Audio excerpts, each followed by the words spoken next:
Buyurun. Qurban müəllim, peki komandanın jurnalistləri olur, qonaqlar, qonaqlar üçün neçə hesabı çox sevindirici oldu.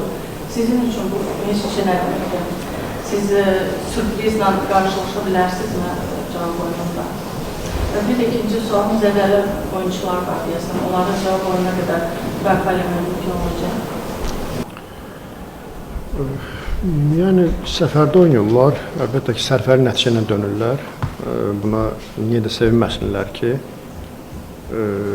məncə, bəlkə də nəticədən çox komandanın göstərdiyi performansa görə ola bilər sevinsinlər. Çünki son vaxtlar biraz bildiyim qədər bəzi yazılarda narazılıq bildirilirdi komandadan, futbolçulardan ümumən. Amma bugünkü komanda yəni yəqin ki, göstərdiyi həm xarakterə görə, həm göstərdiyi performansa görə məncə ondan daha razı qalıblar, nəinki bərabərlikdən. Bu normaldır.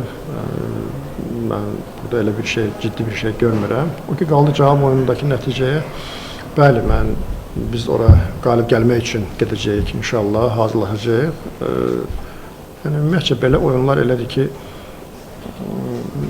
mən burada sürpriz deyə belə bir şey biraz bəlkə bunu qəbul eləmərəm. Çünki aşağı-yuxarı hər iki komandanın ümumi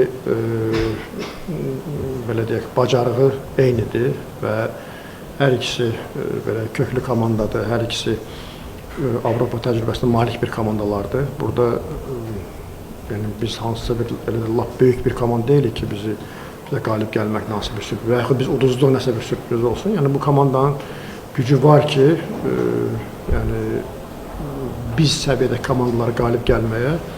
Sadəcə bu bizə, yəni buradakı oyun bizə əlavə bir motivasiya, əlavə bir məsuliyyət verdi və %100 biz cavab oyununda daha diqqətli oynamalıyıq, daha səliqəli oynamalıyıq.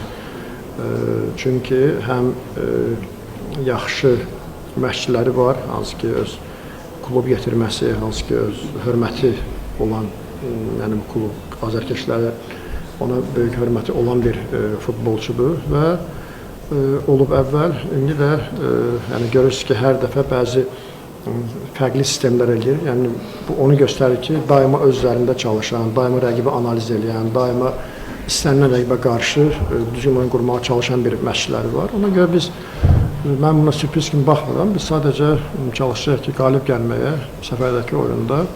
Yəni bizim də gücümüz var onlara qalib gəlməyə. Mən deyərdim ki, elə bugün bir daha göstərir, onların da gücü var bizə qalib gəlməyə. Məncə maraqlı oyun olacaq.